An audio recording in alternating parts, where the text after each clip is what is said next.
దేశంలో మారుతున్నటువంటి పరిస్థితులకు అనుగుణంగా, ప్రపంచంలో వస్తున్నటువంటి మార్పులకు అనుగుణంగా అత్యంత ఓల్డెస్ట్ కంపెనీగా ఉన్నటువంటి సింగరేణి కాలరీస్ కేవలం బొగ్గు గనులకు మాత్రమే పరిమితం కాకుండా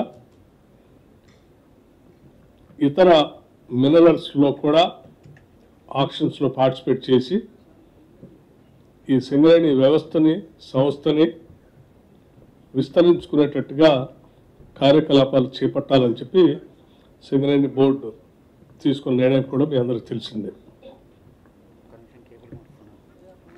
అట్లాగే సింగరేణి కాలరీస్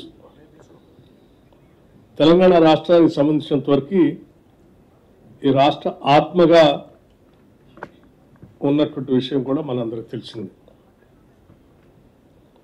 సింగరేణి కాలరీస్ ద్వారా రాష్ట్రంలో ఉన్నటువంటి కొన్ని వేల మందికి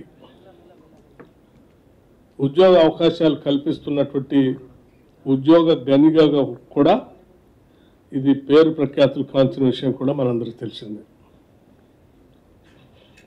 సింగరేణి కాలరీస్ ద్వారా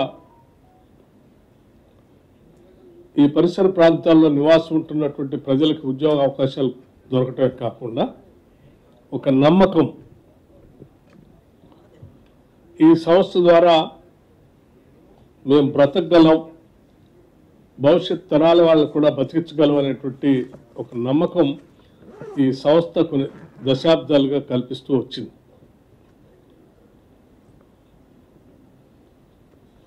రాను రాను సింగరేణి కాలనీస్లో బొగ్గు నిల్వలు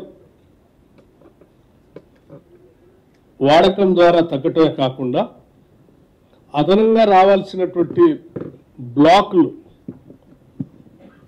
ఈ సింగరేణి కాలనీస్కి గత కొన్ని సంవత్సరాలుగా రాకపోవటం వల్ల కూడా కొంత నష్టం జరుగుతూ ఉంది.